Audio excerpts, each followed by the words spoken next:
Okay, this is an excerpt from License to Lie, Exposing Corruption in the Department of Justice by Sidney Powell. I'm on page 7.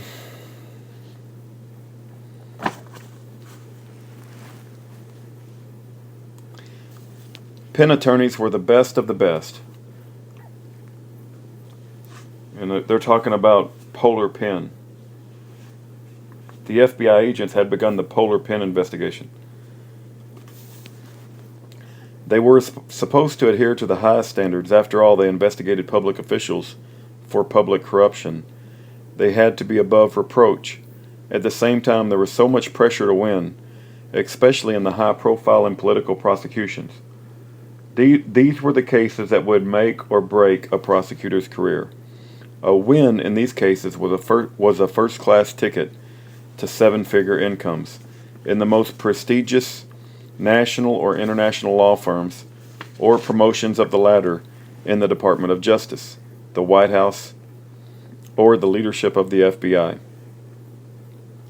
The pressure had been enough 2.5 years ago, before Matthew Friedrich had skyrocketed from his position as an Enron Task Force prosecutor to acting Assistant Attorney General of the Criminal Division of the Department of Justice.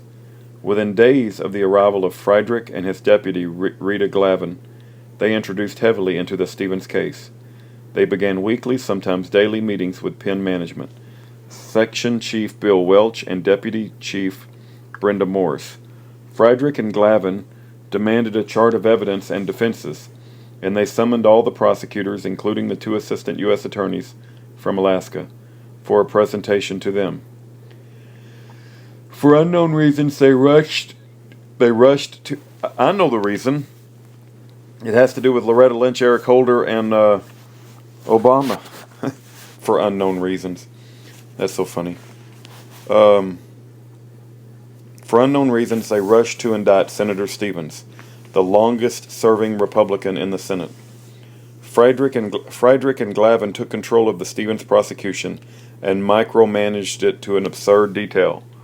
On the eve of the indictment, they demoted Marsh from first chair to third chair for Stevens' trial. After Friedrich and Glavin took over, the prosecution had nothing but problems. Yet no one outside of a small circle within the department would know that until long after it started to unravel. Nick knew the truth. When it fell apart, he and his fellow trial team members became the targets of both an internal department investigation and the independent Schulke investigation, ordered by Judge Sullivan. Nick is the guy that committed suicide, by the way. Nick just knew that the life he loved as a federal prosecutor was over. He feared that everything that went wrong in the Stevens prosecution was going to be hung around his neck. Friedrich and Glavin were way too politically connected and savvy to take the fall. The judge did not name them in his order authorizing Schulke investigation. There was no apparent reason to do so. They were not the trial attorneys. Nick came to realize that being a target of a criminal investigation felt very different than running one. The Schulke and internal investigation seemed to be taking forever. It had already been more than a year, 6 weeks after Senator Stevens' plane crash and death. Nick was numb. The gruesome suicide of one of Senator Stevens' prosecutors, who was himself under investigation for corruption, dishonesty, and misconduct, sent another shockwave of distress through the department. Less than 2 months after the senator's plane crash, yet again the department and the wrongful prosecution of Stevens were in the national news. Virtually everyone who saw the breaking news and knew anything about the Stevens prosecution and the investigation of the prosecutors viewed it as a message. Nicholas Marsh was guilty of hiding evidence, and that would have exonerated Senator Stevens, or he knew more than he had said. Patton Boggs' attorney Robert Luskin was Marsh's lawyer. Luskin spoke to reporters shortly after the news broke, calling Nick's suicide a terrible tragedy. He spoke of how Nick loved being a prosecutor, but was incredibly fearful that the investigation would end his career with the Justice Department. Luskin claimed they were on the verge of successful resolution. He said he expected Schulke to exonerate Marsh. Luskin's optimistic proclamation was far from reality. Nicholas Marsh had felt and that insiders knew. Maybe Nick's friends and family believed it. Maybe they had to believe it. Maybe it was the only way they could protect their own feelings for the Nick they believed him to be. The Nick they thought they knew. The Nick they had always loved. Publicly, Nick's friends and Luskin blamed the pressure and the length of the investigation for his suicide. Luskin added the whole process imposed an unbelievable burden on Nick, a burden that in the end he couldn't bear. The Wall Street Journal reported that Joshua Berman, a former prosecutor and friend, said that Nick was anxious that the probe had dragged on, but that friends never realized the depth of his worry. Berman said that the delay exacerbated Nick's stress and belief that the result would be something bad.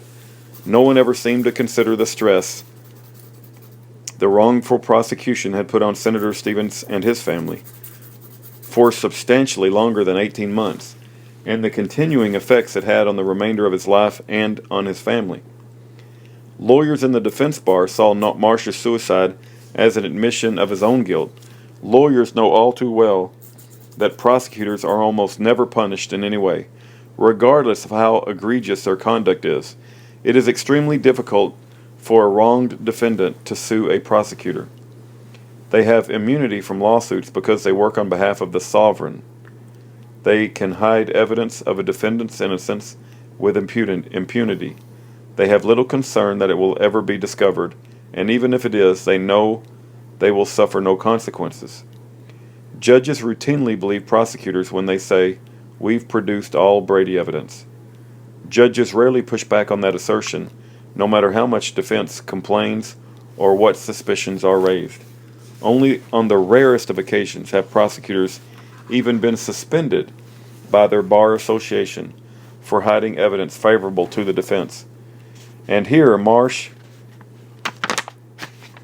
and each of the fellow prosecutors had the luxury of being represented at the taxpayer's expense by the best criminal defense lawyers in the country. Ironically, Schulke's investigation was moving quickly by federal standards. Many people, especially those prosecuted by Acting Attorney General Frederick and his colleagues, when they were on the Enron task force, lived with the torment of investigations, criminal charges, and repeated prosecutions and imprisonment for years, even a decade. No one in the department, including Marsh, gave any thought to the toll their tactics and decisions took on others, until perhaps Judge Sullivan turned the tables. Being investigated was very different from being the investigator. It was as different as being on opposite ends of a high-powered rifle with a laser sight. The news reports that afternoon of September 26, and even the headlines the next morning, all said almost the same thing. Not much. Government prosecutor in Ted Stevens' case commits suicide. They all quoted Robert Luskin's charitable assertion that Marsh would be exonerated by the investigations. Most quoted Assistant Attorney General Lanny Brewer's expression of sympathy at the loss of this dedicated young attorney on behalf of the community of the Department of Justice. Some quoted Marsh's friends. No details were provided from any office investigating the unusual death. The reports seemed canned, and story faded quickly. Nicholas Marsh, a brilliant, capable young man, paid the ultimate price for something that should never have happened. He was shattered by his own choices and those imposed upon him. Either way, he, Senator Stevens, and their families were needlessly sacrificed on opposite sides of the altar of injustice because of the deplorable failure of a system that is supposed to protect all of us. Before and after the senator's death and Marsh's suicide, Special Prosecutor Schulke and his partner William Shields were working diligently to pull back the cobalt blue curtain bearing the impressive seal of Department of Justice. Ultimately, Schulke would reveal the shocking facts with ramifications of their own. As thorough as Schulke was, He was barely scraping the surface. The illegal and unethical tactics that unseated Senator Stevens changed the balance of power in the Senate, and had now claimed 2 lives were orchestrated above Nicholas Marsh.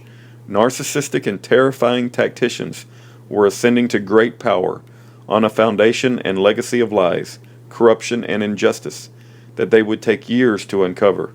They had long practiced to win at any cost, and skillfully buried the truth deep.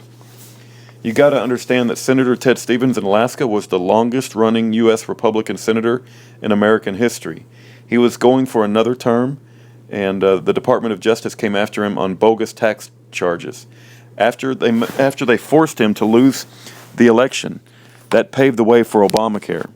Okay, one of the prosecutors in that was Nicholas Marsh. Nicholas Marsh committed suicide after a judge said that he himself needs to be investigated for all of the bogus charges they brought against Senator Ted Stevens. Senator Ted Stevens' plane mysteriously crashed, and many believe it was foul play. I can't wait to read the rest of this book, and we'll see where it goes. I don't know where it's going, but we all know that Obama's illegal. He's not president of the United States because he's not a natural-born citizen, and he's put out a forged birth certificate. His appointment of Loretta Lynch, and before her, Eric Holder, has basically put devils, and when I use the word devils, I mean I can't use a strong enough word, has put devils in charge of the Department of Justice, and it's filtered down through the FBI, and it's filtered down through the IRS, and it's filtered down through the Department of Justice with the Office of Public Integrity. Karen Loeffler and all of those people are absolutely wicked to the core, and they are responsible, I believe, for the death of Senator Ted Stevens, and they're also responsible for the illegal and unjust incarceration of Schaefer Cox.